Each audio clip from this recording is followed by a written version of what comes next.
దివ్యవాణి TV వీక్షిస్తున్న మీ అందరినీ అమృతవాక్ కార్యక్రమానికి ప్రేమతో ఆహ్వానిస్తున్నాను.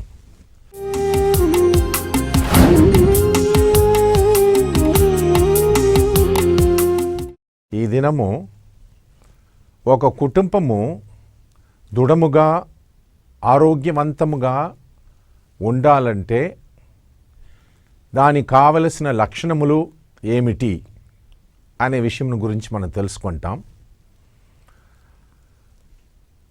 ప్రతి మానవునికి కూడా ఒక కుటుంబం అవసరము.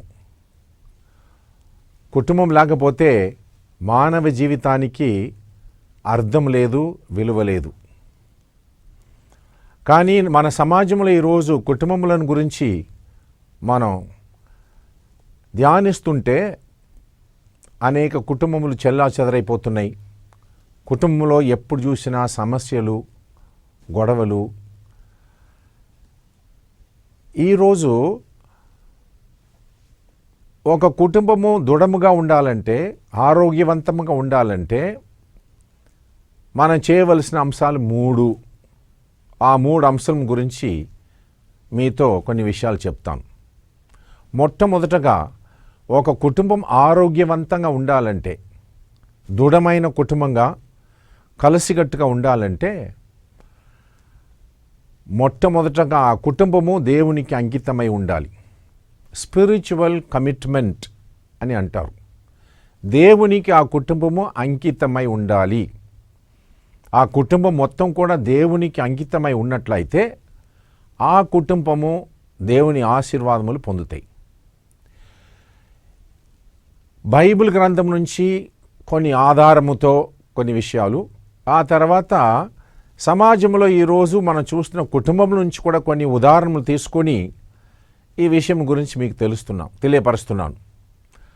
మొట్టమొదటగా పాత నిబంధన మనం తీసుకున్నట్లయితే ఒక కుటుంబంలో ఆ కుటుంబం యొక్క యజమానుడు ఏం చేశాడు అనే విషయాన్ని పాత నిబంధనలో ఒక విషయం మీతో పంచుకుంటున్నాను. అది ఏంటంటే యెహోషువ గ్రంథము 24వ అధ్యాయంలో 15వ వచనం నుంచి ఈ విధంగా రాయబడి ఉన్నది. యెహోషువ అనేటువంటి వాడు ఒక సైన్యమునకు అధిపతిగా ఉన్నాడు ఇశ్రాయేల్ ప్రజలకు. ఆ తర్వాత ఒక మత గురువుగాను కూడా ఉన్నాడు. ఒక మత నాయకుడుగా, సైన్యమునకు కూడా నాయకుడుగా ఉన్నాడు. ఈ 2 బాధ్యతలు తీసుకున్నటువంటి ఆ యెహోషువ ఇశ్రాయేల్ ప్రజల గురించి ఈ విధంగా చెప్తున్నాడు. చూడండి, కానీ మీరు యావేను పూజింపనొల్లనిచో మరి ఎవరిని పూజింప కోరుదరో నేడే నిర్ణయించుకొనుడు. మీ పితరులు యూఫ్రేటీసు నది కావల కాల్చిన దేవతలను మీరిప్పుడు వసించుచున్న దేశమునకు అధిపతులు అమోరీయులు పూజించు దైవములను కొలుతురు. నేను నా కుటుంబము మాత్రము యావేను ఆరాధింతుము. నేను నా కుటుంబము యావేను మాత్రము ఆరాధింతుమని ఆయన తన కుటుంబమును గురించి ఇశ్రాయేల్ ప్రజలకు చెప్తూ మీరు నిర్ణయం చేసుకోండి, మీరు ఏ దేవుని కొలవాలి అని అన్నాడు. వెంటనే ఆ మాట విని ఇశ్రాయేలు ఎంత మాట, మేము యావేను విడనాడి అన్య దైవములను కొలుతుమా? మమ్ము మా పితరులను దాస్య గృహమైన ఐగుప్తు నుండి ఈవలకు కొని వచ్చినది యావే కదా. మా కొరకై అద్భుత కార్యములను చేసినది అతడు కాడా? మేము నడిచిన త్రోవలందు మేము ప్రయాణము చేసిన వివిధ జాతుల మండలములందు మమ్ము కాపాడినది అతడు కాడా? పైగా ప్రభు మా జాతులన్నిటినీ ఈ దేశమును ఏలుచున్న అమోరీయులను కూడా మా ఎదుట నుండి వెడలగొట్టెను. కనుక మేమును యావేను పూజింతుము, అతడే మాకును దేవుడు అనిరి. చూడండి, ఆ కుటుంబములు ఆ రోజు ఒక నిర్ణయం చేసుకున్నాయి, ఇశ్రాయేల్ ప్రజల యొక్క కుటుంబాలు. అదేంటంటే, మేము సజీవుడైన నిజమైన యావే దేవుని మాత్రమే మేము కొలుతుము అని చెప్పి తమ కుటుంబములను దేవునికి అంకితం చేసుకున్నారు. అందుకే ఒక కుటుంబము దృఢంగా ఉండాలంటే, ఆరోగ్యవంతంగా ఉండాలంటే ఆ కుటుంబము దేవునికి అంకితమైపోవాలి. అలా దేవునికి అంకితమైనప్పుడు ఆ కుటుంబం దేవుని యొక్క ఆశీస్సులను పొందవచ్చు.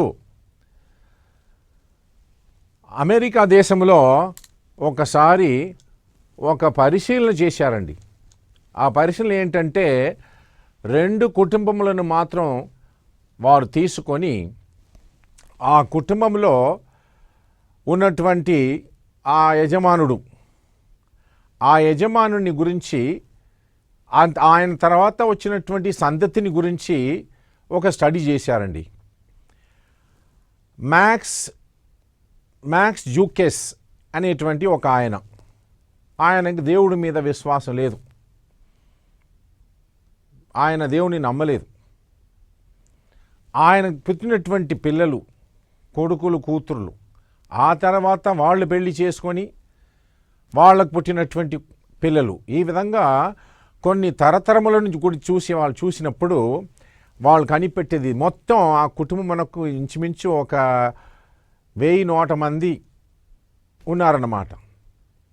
వాళ్ళందరినీ కూడా ఒకసారి వాళ్ళు పరిశీలన చూశారు, ఈ కుటుంబం నుంచి ప్రజలు ఎలా తయారయ్యారని.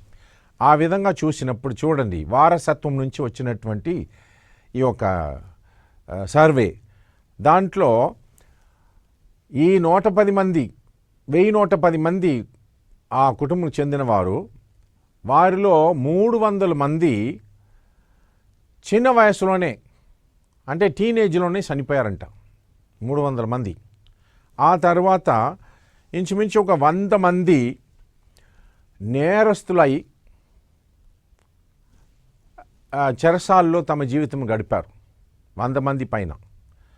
తర్వాత 100 మంది పైన స్త్రీలు, ఆ కుటుంబానికి చెందినటువంటి స్త్రీలు వ్యభిచారులుగా మారి వ్యభిచారమే తమ యొక్క వృత్తి అని ఆ విధంగా జీవించారంట. ఆ తర్వాత ఇంకా 100 మంది పైన ఆ కుటుంబం చెందిన వారు త్రాగుబోతులుగా మారి ఆ వారసత్వం మొత్తం కూడా ఈ విధంగా నాశనం అయిపోయిందని కనిపెట్టారు. ఆ తర్వాత జానథన్ ఎడ్వర్డ్స్ అనేటువంటి ఇంకొక కుటుంబం.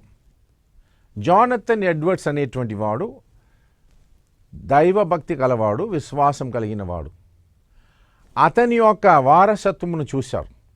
ఆయన కుటుంబం నుంచి వచ్చినటువంటి వారసులు వాళ్ళు కూడా ఇంచుమించు ఒక 1000 మంది పైన ఉన్నారన్నమాట, తరతరాలుగా వచ్చినటువంటి వాళ్ళు. ఆ కుటుంబమును గురించి వాళ్ళు పరిశీలించినప్పుడు వారు కనిపెట్టేది ఏంటంటే, ఈ జానథన్ ఎడ్వర్డ్స్ కుటుంబంలోంచి ఇంచుమించు 300 పైన మంది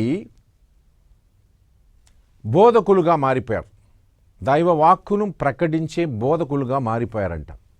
ఆ తర్వాత ఇంచుమించు 65 మంది ఆ కుటుంబమునకు చెందినటువంటి వాళ్ళు కాలేజ్ ప్రొఫెసర్స్గా పనిచేశారు. తర్వాత 13 మంది యూనివర్సిటీ ప్రెసిడెంట్స్గా తమ జీవితం గడిపారు. తర్వాత 60 మంది పైనటువంటి ప్రజలు పుస్తకాలు రాసినటువంటి ఆథర్స్గా తయారయ్యారు. తర్వాత 3 యునైటెడ్ స్టేట్స్ కాంగ్రెస్మెన్గా ఎన్నుకొనబడ్డారు.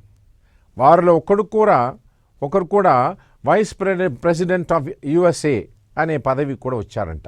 చూడండి, ఒక్క వ్యక్తి దైవభక్తి గలవాడు, తమ బిడ్డలను దైవభక్తిలో పెంచేవాడు, విశ్వాసం కలిగినటువంటి వాడు, ఆ కుటుంబం నుంచి వచ్చినటువంటి వారసత్వం ఏ విధంగా తయారైందని చెప్పి, ఈ విధంగా ఈరోజు సమాజంలో ఉన్న కుటుంబాలు ఎలాగ ఉన్నాయని చెప్పి మనం తెలుసుకోవాలంటే, ఏ కుటుంబము తమ కుటుంబాన్ని దేవునికి అంకితం చేస్తుందో, ఒక స్పిరిచువల్ కమిట్మెంట్ చేసి జీవిస్తుందో, ఆ కుటుంబాలు తప్పనిసరిగా దేవుని యొక్క ఆశీస్సులను పొంది ఆ కుటుంబమును చెందిన వాళ్ళందరూ కూడా జీవితంలో ఒక గొప్ప స్థాయిలో ఉంటారు అని మనం ఈరోజు తెలుసుకుంటున్నాము.